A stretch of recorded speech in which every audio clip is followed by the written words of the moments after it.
administration approves a vaccine before or after the election, should Americans take it, and would you take it? If the public health professionals, if Dr. Fauci, if the doctors tell us that we should take it, I'll be the first in line to take it. Absolutely. But if Donald Trump tells us that we should take it, I'm not taking it. My message to unvaccinated Americans is this. We must increase vaccinations among the unvaccinated with new vaccination requirements. We've been patient, but our patience is wearing thin, and your refusal has cost all of us. So please do the right thing. What was the worst thing that you were ever called for being unvaccinated? An imminent threat to the public and the workforce. Murderer. A direct threat. Being told that I didn't deserve to be in the position that I had at the time. Prolonging the pandemic. Vaccinated person having a heart attack? Yes, come right on in. We'll take care of you. Unvaccinated guy who gobbled horse goo? Rest in peace, Wheezy. How did these comments make you feel? Well, I felt ostracized from the people I love working with. Like a leper outside of the camp, far away from everybody else, and alone. Roll the up and get the vaccine. Well, I thought it was ludicrous and hilarious. And it's been proven that when you make it difficult for people in their lives, they lose their ideological bullshit.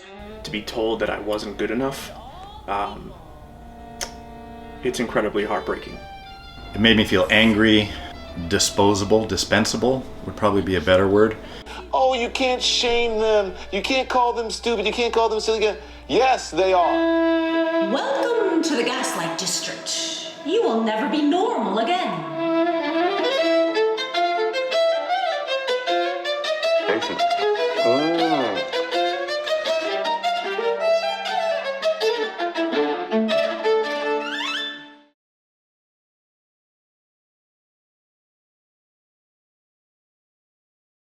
Is it really safe and is it really effective? Or is this something the government is trying to put over on us? Is this something the companies want to take advantage of? Well, let's take a look at what's happened over the past few months.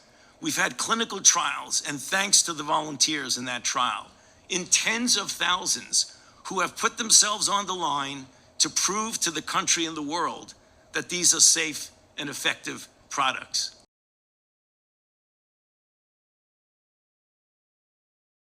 We're vaccinating so very fast. Our data from the CDC today suggests, that vaccinated people do not carry the virus, don't get sick, and that it's not just in the clinical trials, but it's also in real-world data.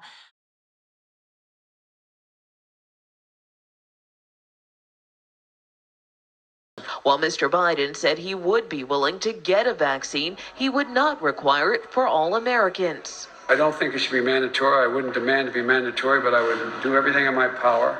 Just like I don't think masks have to be made mandatory nationwide. Don't you dare step out of line. You must always stay in your place. I know there's a lot of confusion and misinformation, but the world's leading scientists confirm that if you're fully vaccinated, your risk of severe illness from COVID-19 is very low. But what makes it incredibly more frustrating is that we have the tools to combat COVID-19, and a distinct minority of Americans, supported by a distinct minority of elected officials, are keeping us from turning the corner. These pandemic politics, as I refer to, are making people sick, causing unvaccinated people to die. We cannot allow these actions to stand in the way of protecting the large majority of Americans who have done their part and want to get back to life as normal. As your president, I'm announcing tonight a new plan to require more Americans to be vaccinated to combat those blocking public health. First, we must increase vaccinations among the unvaccinated with new vaccination requirements. Of the nearly 80 million eligible Americans who have not gotten vaccinated, many said they were waiting for approval from the Food and Drug Administration, the FDA. Well, last month, the FDA granted that approval. So, the time for waiting is over. This is not about freedom or personal choice. It's about protecting yourself and those around you. My message to unvaccinated Americans is this. What more is there to wait for? What more do you need to see? We've made vaccinations free, safe, and convenient. The vaccine has FDA approval. Over 200 million Americans have gotten at least one shot. We've been patient, but our patience is wearing thin, and your refusal has cost all of us. So please do the right thing. When you saw President Biden's address warning the unvaccinated about the choice to decline a COVID vaccine, how did that make you feel? I was totally indignant. I thought, how can this person who's so removed from my circumstances, who you question his awareness of the incident, be dictating to everyone that something adverse is going to happen to you if you don't do what we tell you to do. You're going to suffer the consequences. Or you're threatening the world by believing what you believe. So to hear that speech and to see the president make the comments that he did, it just sort of enforced that what I was doing was right. I think that was really, to me, an unbelievable moment in our history of this country. He used the term that this is not about freedom. And this country was founded on God-given, unalienable rights. And our freedoms are protected through the Constitution, the Declaration of Independence, and the Bill of Rights. Those are safeguards against tyrannical overreach from government. And when I heard that day, to me, it felt like our country was lost. And it's one of the most disheartening statements made throughout this. One thing that was very memorable was when then President-elect Biden had said he would not do a mandate for the vaccine back in December of 2020. And I just remember being so relieved when I heard that. And then less than a year later, this is what we're going through in September of 2021. Well, I felt that his address was misguided, and that claiming that getting vaccinated was not about freedom or personal choice seemed very un-American to me. In that same speech, he also said that those who were vaccinated were highly protected, so how could that be that the unvaccinated were hurting the vaccinated if the vaccines are supposed to work? Here in the Gaslight District, honesty is uncouth. So my name is Briana Céspedes. Michael McMahon. My name is John Knox. Victoria Catano. John Acevedo. I am a U.S. Air Force veteran. I served for almost 5 years, and I was a broadcast journalist. I was a tenured 14-and-a-half-year veteran of the Los Angeles Police Department. I've been a firefighter with Los Angeles City Fire Department for 23 years. College student. I'm studying engineering right now. I'm a concert and symphonic violist, and I've been employed doing that for over 40 years. So when they started talking about requiring vaccines to enter public spaces or possible workplace mandates or mandates for school, what were you thinking? What was going through your mind as we started to see these measures being discussed? I thought that it was ridiculous and absurd, and I wondered how long it would last and how people would react to it.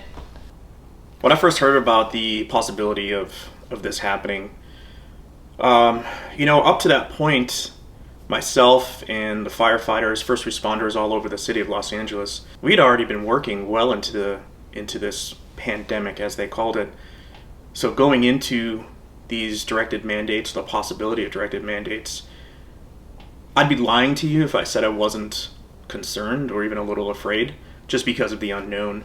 But I knew right away I was not going to capitulate. I was not going to cooperate with anything of a forced idealism on me. I know for a fact if people just got phony papers, I could get them myself in 2 seconds, but I wasn't going to do that. And I thought, it just gets you thinking, and then I would discuss with my colleagues, and I know they were going to just get vaccinated. It's like they would say to me, "Is this a hill you really want to die on? Because you're going to be you won't work." In the military, it was really quick. When Secretary of Defense Austin, when he put forward this mandate in September 2021, we had no time. I remember getting an email from my commander deliberately emailing me without any supervisor CC'd, which goes against our guidelines in the military. He said, "Hey, Céspedes, you're late on this. You need to get this vaccine in the next 2 weeks. Otherwise, you're going to potentially face court-martial or dishonorable discharge." The pressure was on immediately because I was not comfortable to take this vaccine. I knew in my own conscience that I was not okay with moving forward, but the fear almost pushed me to get it, to be honest. Did it make you nervous? Initially, not really, because it was still new and I didn't really know it was going to happen. I felt very threatened, but I felt very confident that I was making the right decision for myself. We had heard about them possibly talking that there would be a mandate, and to me, it was, no, it's not okay. Mandates are not okay. It happened extremely fast, though. It went from nothing to now you shall get vaccinated or be disciplined and terminated. So that argument that you have the right to not access a vaccine or get vaccinated just doesn't work anymore. The City Council voted unanimously Wednesday to direct the City Attorney's Office to draft the law and figure out how to enforce it at places like restaurants, gyms, and theaters. LA County's Director of Public Health says business owners can act on their own.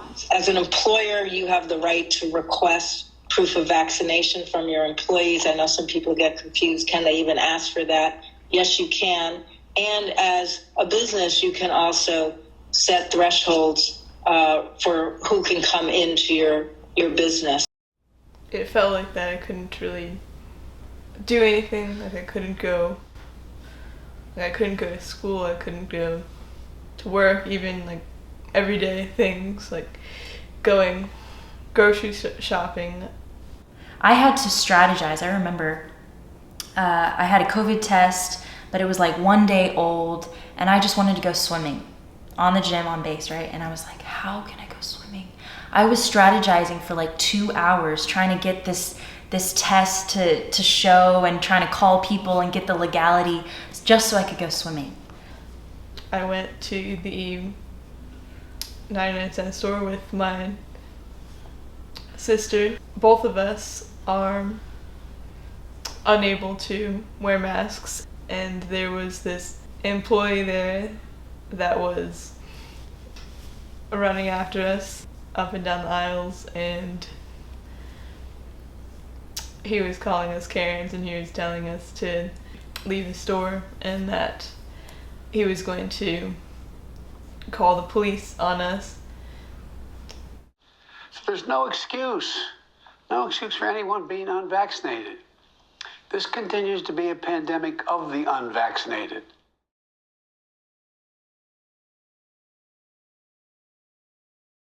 My father always told me, if you don't have a conviction to do something, don't do it, right? And I realized that a lot of this mandate was surrounded around fear. And I'm a Christian who believes where the Spirit is, there's freedom, not fear, right? So what happened was I submitted a religious exemption request, which was our legal right. In the military, we are given the legal ability to put in religious exemption requests to vaccines. Went through the entire process, which took another month.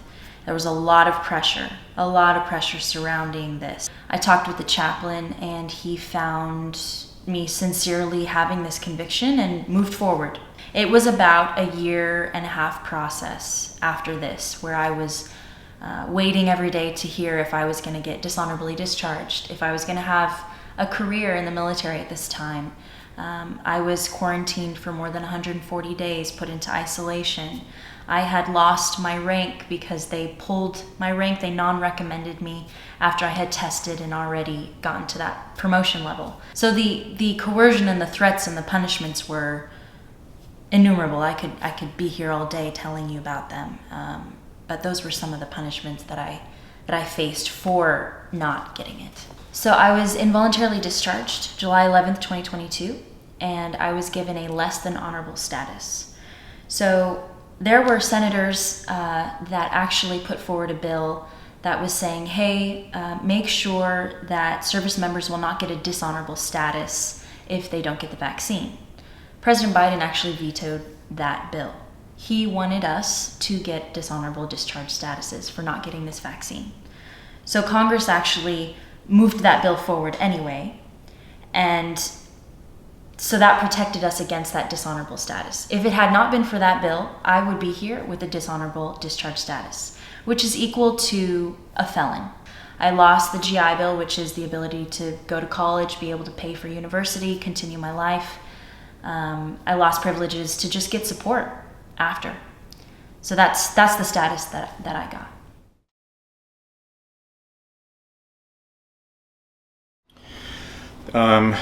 Originally we went to the Union, and then during that, myself, there was quite a few people, there's a lot of people there, stood up and made comments and statements, and then I basically stood up at that point and said that this is not okay, and for anyone that wants to come alongside, we're going to fight this. We created a board of directors, built out a 501c3 nonprofit, which is Firefighters for Freedom, and then we move forward in figuring out next steps, giving people information, looking at the mandates, and we hired a team of attorneys, and then we put a lawsuit on the city of Los Angeles based on the constitutionality of these mandates. Originally, like I said, we had 1,100 roughly plus or minus people sign up for the lawsuit. Out of that, in the beginning, we probably had, it varied in waves, about half of the department that did not want to get vaccinated. Then come December of 21, December 1st of 21, they basically put 100 and about 60 people off duty, leave no pay. A lot of people don't understand is they think that these are all unvaccinated firefighters, and that's not the case. We had both vaccinated and unvaccinated, and the important thing, like I said, is that this is not about an anti-vaccination movement. This is about the ability to have freedom of medical choice, because that's really the only thing that we own in this world is our body. And the minute we give that sovereignty up of our own bodily autonomy, we become slaves.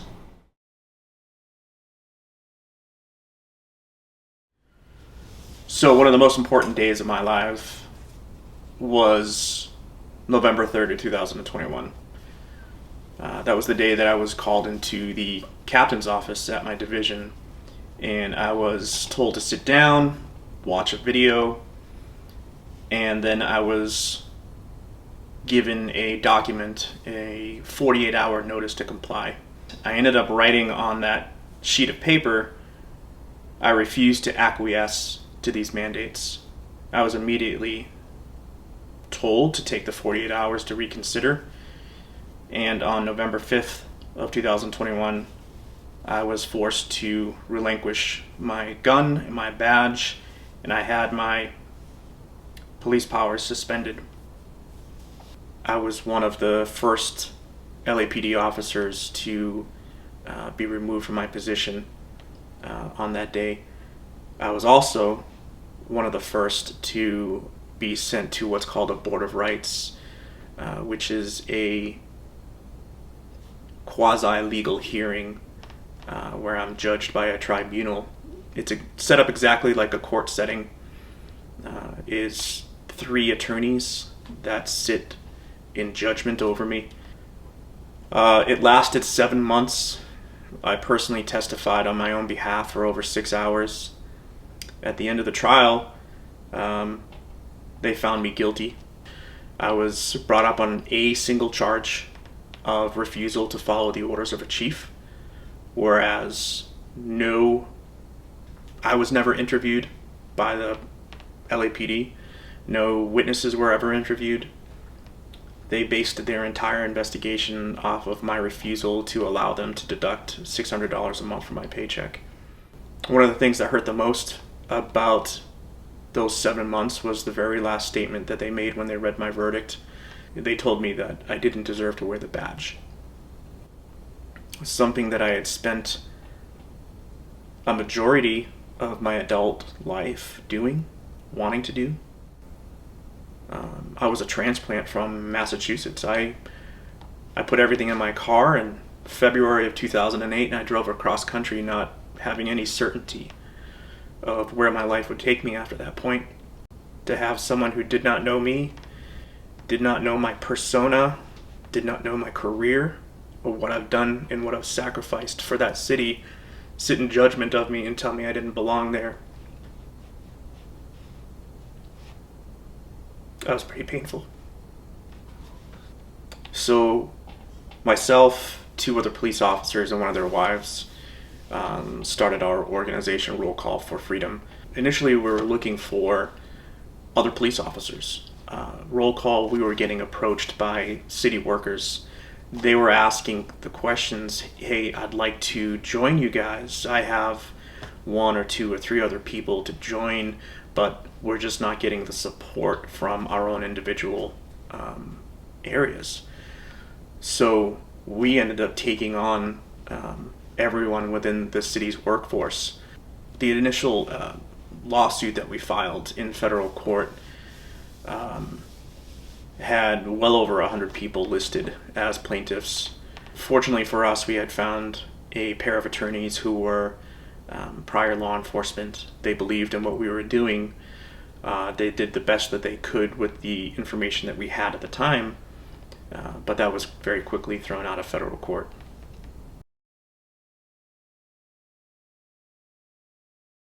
At the time, I was a senior in high school and I was researching colleges. A lot of colleges at that time had vaccine policies in place. I eventually found a community college in my area called Mount San Antonio College that didn't have a vaccine policy. However, a week before the semester started, they decided to implement a vaccine policy in which students were required to either get the COVID vaccines or do weekly testing to attend in-person classes. It was Friday night and I was working on an assignment. All of a sudden I couldn't access the assignment anymore. I also checked my official schedule and my classes were no longer on there. And what they ended up saying was that because I didn't comply with their vaccine policy and either get the COVID vaccines or do the weekly testing, that I could no longer be enrolled in the classes. I didn't really know what to do at that point. I have both autism and high anxiety disorder. So like wearing a mask, it gives me, very high anxiety to the point where I can't even really function. And I also have sensory issues, that also impedes my function, having something tight, on my face like that. You had the religious exemption in there for not taking the vaccine. You also had your exemption for masking as well.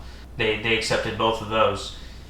So with this one now in place, those first two exemptions no longer mattered, did they? No.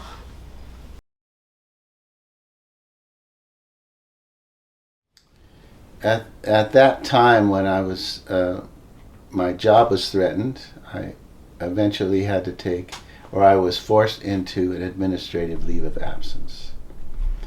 And I applied at that time for an exemption. It was over 2 years of wondering if I was ever going to work again.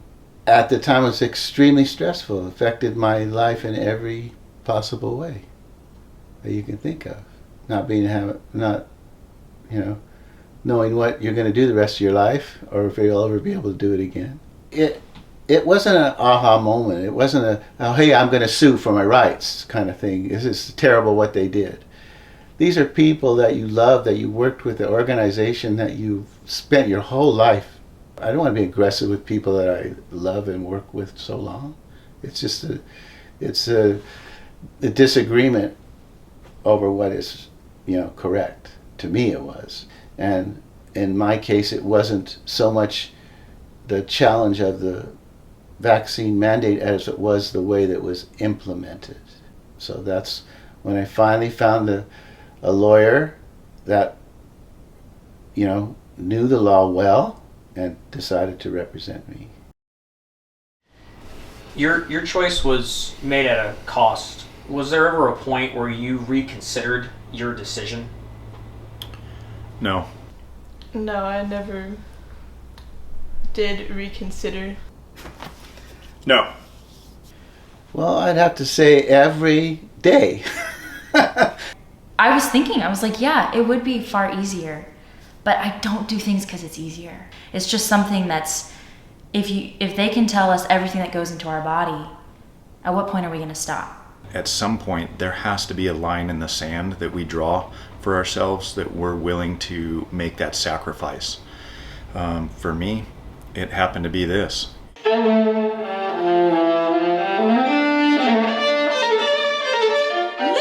to the angry mob shout!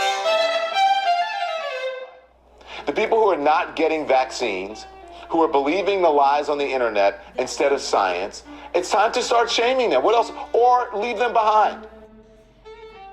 Because you wouldn't get vaccinated. I mean, God forbid. I mean, could you live with yourself in that circumstance? If you had the choice to get vaccinated and you decided, nah, I'm scared, and then that decision cost somebody else that you know their life because they got it from you. There is a clear message that is coming through. This is becoming a pandemic of the unvaccinated. When are we going to stop putting up with the idiots in this country and just say, it's mandatory to get vaccinated? F them, their freedom. I want my freedom to live. Excuse to hate. To those who are unvaccinated, shame on you. Just another reason to segregate. With the media coverage vilifying the unvaccinated, what kind of an effect did that have on you? I think probably the best words were frustrating and disheartening. How the media portrayed the unvaccinated was so disheartening because, you really, if you study history at all, the use of propaganda on the masses, you see the stranglehold that Big Pharma has on the American media now. They're just puppets. They're puppets to their sponsors. CNN Tonight, brought to you by Pfizer. Early start, brought to you by Pfizer. Friday night on Aaron Burnett Out Front, brought to you by Pfizer. This Week with George Stephanopoulos is brought to you by Pfizer. Well, you feel very threatened, about talking to anybody, so you talk to people with a guarded viewpoint, Well, I think we've tried all the carrots we can, the $1 million lotteries, the free beers, and do it for your grandmother, do it for your friends, and it hasn't worked. We're stuck at the 60% level. Just yesterday we had more than 500 people die of what is now a vaccine-preventable illness, 70,000 hospitalizations. We have got to move this needle. And so I think at this point, we have to say, okay, you are putting others in harm's way. You are putting my kids in harm's way. If they're at their school, there's not a mask mandate. Okay. And it costs a lot. It costs society a lot. So yes, time to use the sticks. I felt a lot of pressure from the media, from the sources, from the people just around me. I usually turned off my phone. I was not paying attention to it because I was so depressed by it constantly. It was everywhere. The moral equation has to shift. Stop protecting the unvaccinated. They're selfish. They're greedy. They're not doing the right thing by their neighbors. And I don't think we're going to be able to persuade, if you look at the data in the South, as you just reported, there's outbreaks following the unvaccinated strategy all over the place with hospitals just about to tip over. So it is time to go toward mandates. It's been time to, in my view, to have mandates for a while now. And what we've got to do is say this. First, if you're a healthcare worker in a nursing home setting, or a teacher, you must vaccinate. It's the only way to protect the weak and the vulnerable and children. Secondly, no jab, no job. And I'm also going to say there's some liability. If I can prove that you got my child sick and put him in the hospital, or worse, that they died, and I should be suing you for acting irresponsibly, that really is a matter of blame. I mean, I think that the blatant lies that the press and media told regarding medical information and treatments were truly what really floored me. None other than Dr. Stephen Sample, an emergency physician from Jasper, Indiana. We've talked to him regularly during this pandemic, but tonight is the first time he joins us as a COVID patient. He is in his basement and in quarantine and has been kind enough to join us from there tonight. We are chiefly curious about how you're feeling, how you're doing, and are we just assuming you got this from an unvaccinated Hoosier? Good evening, Brian. Probably an unvaccinated Hoosier. And then they start mocking individuals for making personal medical choices and decisions. It was mind-blowing. But the vaccine does not prevent you from getting COVID and does not prevent you from transmitting COVID. Oh my goodness. Reality, and we have seen that. That's not so. Come on. No, you've been at Fox TV too long. You don't have to listen to me on that. You don't have to listen to me. You can listen to the director of the CDC. You can look at the CDC's website. That is why masks were reinstated for people who were vaccinated. It's almost hilarious because if you're the kind of person that's getting your world views from late night comics, why are you surprised when your views are a joke? It's anti-vax Barbie. She's strong. She's independent. She doesn't trust science. Bill Gates is the Antichrist. Vaccines have Satan's blood. Anti-vax Barbie. Exclusively available in Florida and Kentucky. Barbie Dream ventilator sold separately. What is your disposition towards the vaccinated, those that received the COVID-19 vaccine? Honestly, my disposition is I shouldn't even know in the first place. I shouldn't know if you're vaccinated or if you're unvaccinated. If you want to not get vaccinated, you have every right to stay home. I do not believe that people have a right to, point loaded guns in other people's faces, which is what they do when they go unvaxxed into the population. I think it's fantastic that they actually got to make their personal choice to get vaccinated. For whatever reason, whether, you felt that the science was solid at the time, all the reasons that were out there. If you're a school teacher, if you're a nurse, if you're a cop, you need to get vaccinated.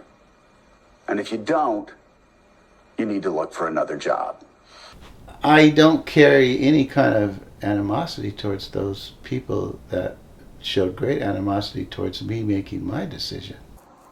And with all due respect, you don't have a choice to go out and drink and drive and put everybody else's lives at risk. That's the equivalent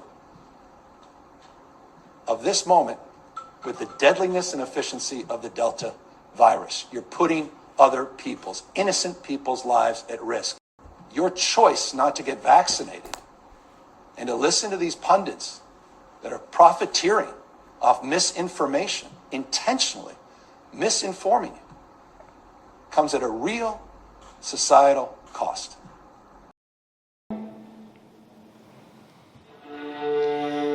Now it is no longer night.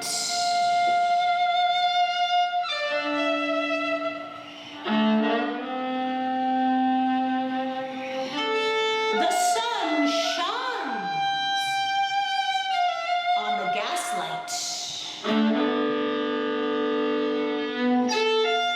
revealing the magician's tricks. And all the people who are sick. Where are you now in your life with this fight going forward? Because it's not over for you. I'm right here on this couch. No, it's not over for me. I wake up and I take everything one day at a time. The world we live in has changed so drastically over the past 3 years, especially, that I think trying to make plans moving forward, there's a saying, God laughs at man's best laid plans, and I've lived that. So I really, at this point, I just get up in the morning with an idea in my head and I move forward down that path, and then whether it's a curveball or a breadcrumb or whatever that is, I just kind of pick that up and I move in that direction. There was a success after my termination in July of 2022. Myself and the other terminated officers filed a what's called a writ of the mandate, appealing the decisions of that 3-person panel. Several of us are currently in the state appellate court fighting those. Most of us had actually had partial victories, wherein we were seeking compensation, back pay, and reinstatement to the department. I had thought to myself, well, if they can do this to me, someone who's had a stellar career, I was a former police officer of the year, pretty well decorated. If they could do it to me, they can do it just to the average citizen. And so that's when I decided to run for the California State Assembly at that time. I pulled papers the very last week that it was possible. I actually ran as a write-in candidate, and by God's graces, I earned the second most write-in votes across the state. And then I ran against one of the most powerful Democrats in the state assembly in Assembly District 41. And I didn't win, but I got 70,000 people to vote for me. I'm really honored by that. 70,000 people saw something was wrong and they want to change. That was pretty amazing. That's one of the best times of my life. So now, fast forward to 2023, 2024, and we now have a secondary a new federal lawsuit that was filed against the city of Los Angeles in November 2023. This time it's sort of a groundbreaking, never before seen lawsuit that's filed under the 1983 Act. We're seeking compensatory damages from the city for the vaccine mandate. Let's talk about that move from California to Texas. I had a lot of issues during that time. I felt this hopelessness because I couldn't go to school, and I couldn't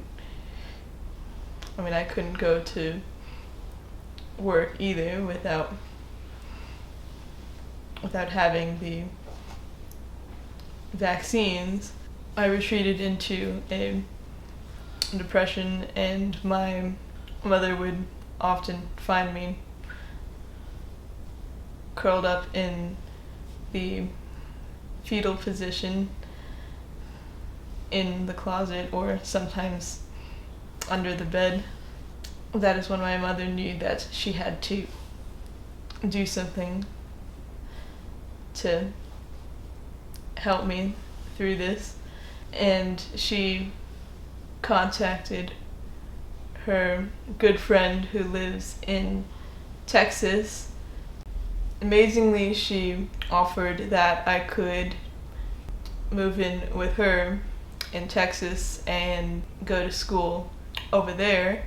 It's been 2.5 years since that happened, and I still go to school in Texas, and I'm working towards studying aerospace engineering, and I'm very excited as the future looks much brighter. So now I'm an advocate, actually. Speaking up, being a voice for the voiceless, like Proverbs talks about, that's what I do. That's my passion now. I mean, I have numbers. At least 8,600 were kicked out like I was, involuntarily. And then that doesn't include the tens of thousands that were discharged for different reasons, or they actually decided to separate because they really didn't have any other options. Their commander would tell them, well, either you're going to get a dishonorable or you can get out now voluntarily. And that's why actually I get to be in this movement called the Declaration of Military Accountability. And what we do is there's 231 of us. We signed a document that is calling out generals, calling out officers that have gone against the Constitution. That's why we're speaking up, because we know that the effects of the COVID mandate are still permeating in our military today. So we go with Congress, we talk with them. There's 14 offices we're working with. We're trying to change the National Defense Authorization Act to put reinstatement, upgrade discharge statuses, give back pay, judicial proceedings as well, hearings in Congress. And that's what we're working on as a national movement. So that's what I'm a part of now, which I never thought that I would be doing this. And it's honestly, it's encouraging in that sense, right? The hope is there because there's a fight now. And actually what happened recently for me was because we've been in this and fighting this, I was able to get an honorable discharge upgrade. So I got less than honorable, lost the benefits, and now this past year I got an honorable status. So that's been given to me, which means I can go to school and kind of restart and keep speaking up for the rest of the people that are out there that still have less than honorable, and help them get that. When you look back on the period of time between 2021 and 2023, what goes through your mind? I would say my self-awareness of trying to increase my skill and my artistic development of what I want to do on my instrument. So I was totally, I looked inward to develop myself as a positive light. You know, I don't dwell on the negative conversations, you know, that's for sure. I'd be a terrible, I'd be a nervous wreck. You know, I thought about all this stuff, you know. COVID vaccines, testing, masks, online high school, getting kicked out of college, moving to Texas, and enrolling at another college, feel like that we went through a war, it started making me feel terrible.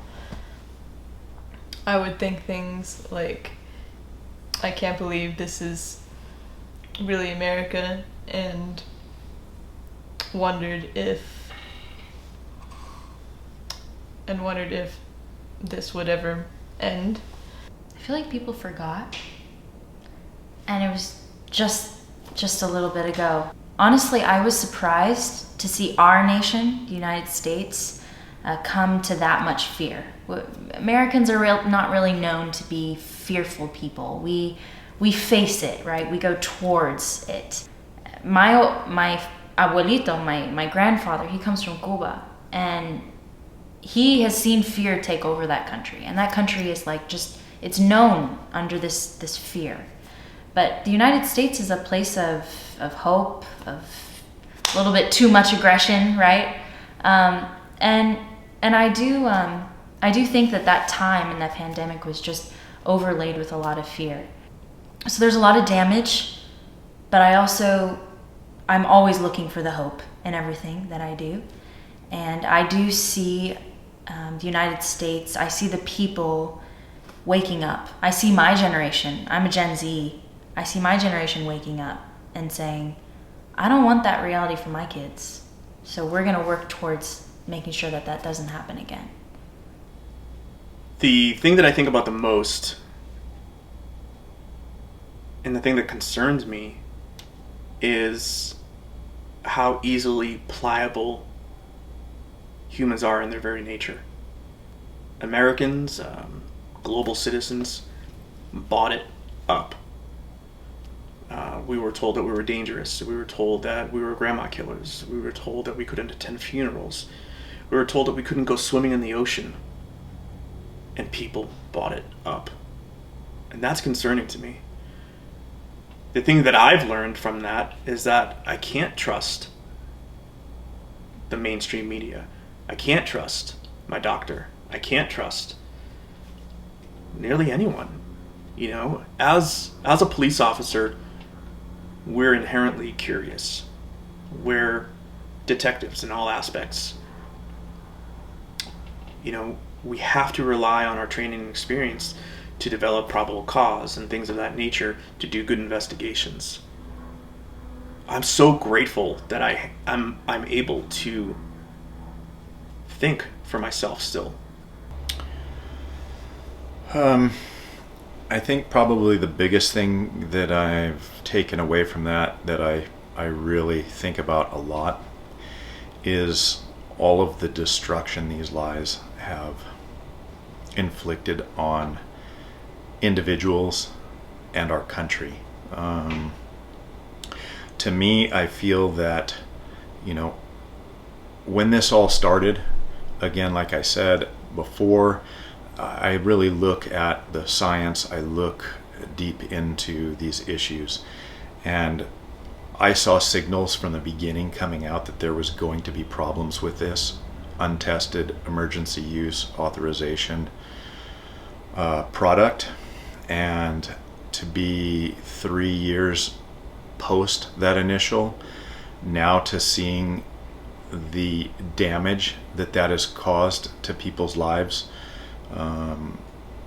through moral injury, through loss of careers, the destruction of families over the propaganda that was pushed, and then the medical issues that have come out of this. We saw those signals early on. We did our own VAERS report inside of the department through our organization, and immediately we saw massive red flags. And now fast forward to see what that has done, not only in our community, that's, you know, a microcosm, but now to take that out to the macro level and look at it across the country and across the world. That time, though, I remember it with a lot of just terrible experiences, a lot of sadness, a lot of heartbreak. I had a neighbor, his wife passed away right next to him. She was perfectly healthy.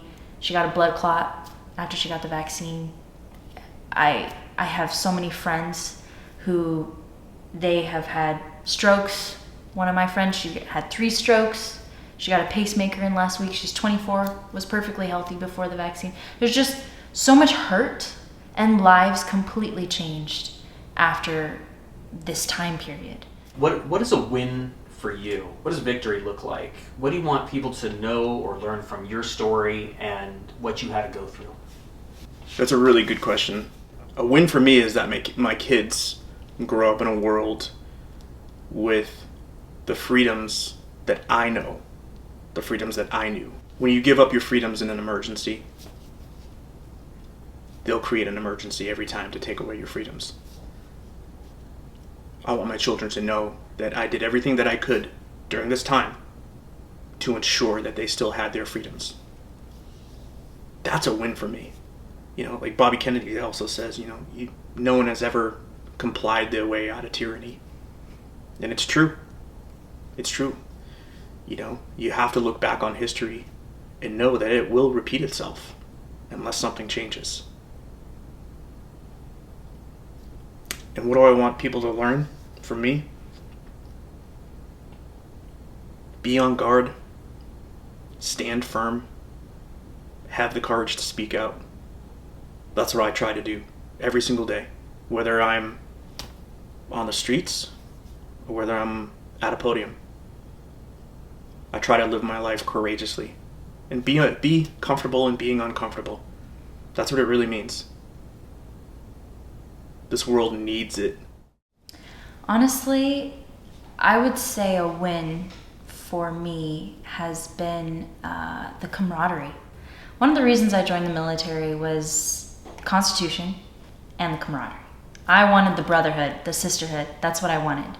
And honestly, I've experienced more of that in this movement, this Declaration of Military Accountability, this group of veterans that are so passionate about taking care of service members and so passionate about what we swore to in the first place.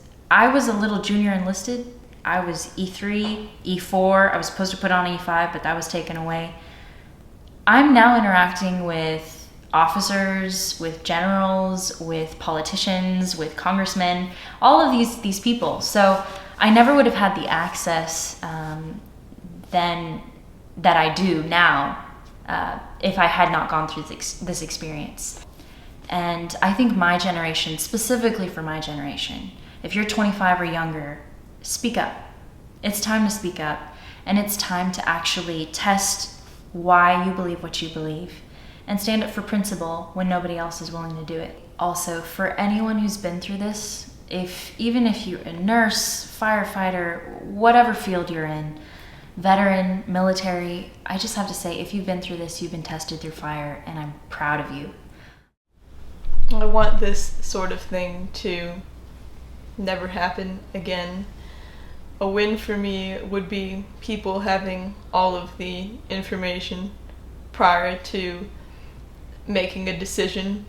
I want people to stand up for themselves and for what they believe in. I hope people have learned from this and will never let something like this happen again. I also want people to know how those who chose not to get the vaccines were affected, since this viewpoint is less known and less publicized.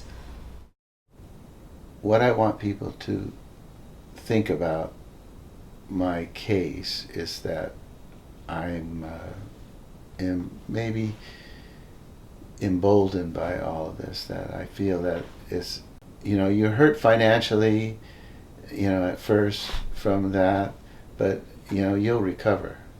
It's hard to say what I want people to think about me. Mostly I would say I would like them to look at my artistry. So there's 2 or 3 years of the world that it seems to me that the whole world is trying to forgive and forget. I don't know about forgive so much, maybe just forget.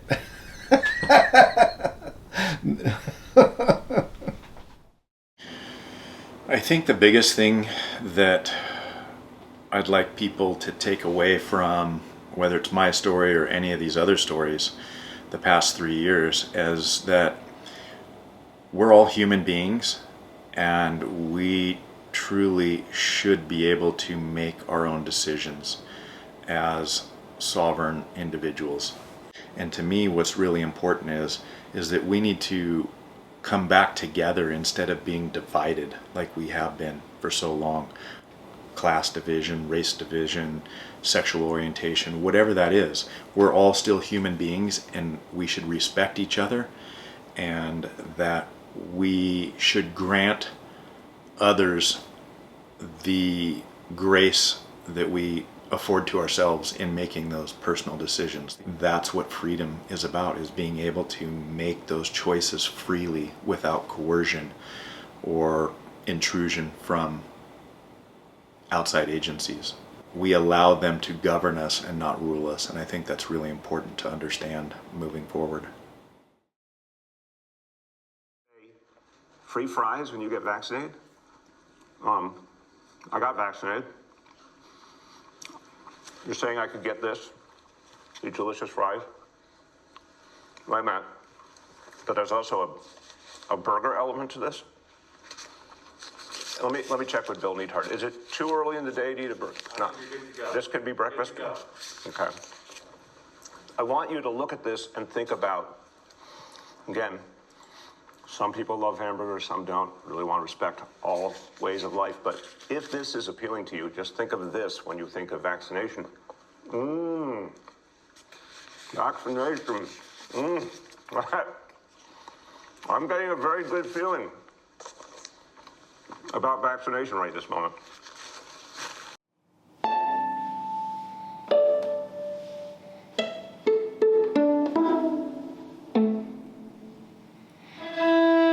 Welcome to the Gaslight District. You will never be normal again.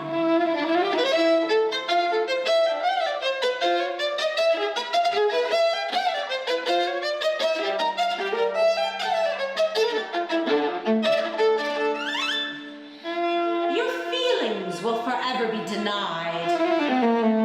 Your pain and suffering, a noble lie. Welcome to the Gaslight District.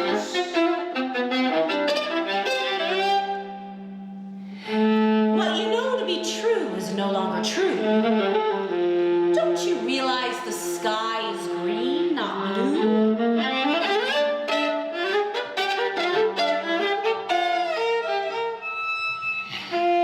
Don't you realize here in the Gaslight District, 3 plus 3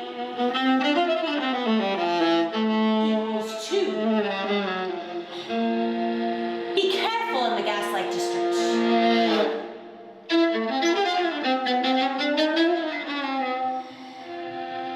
The clowns put on a happy face.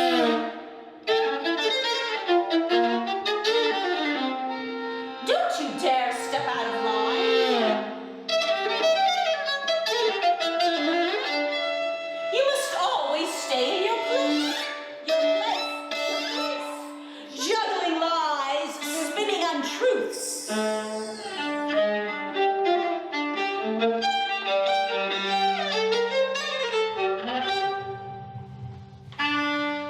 Here in the Gaslight District, honesty is uncouth. Step into the cafe. You will never get away until you take our poison pill, which will create more and more ills.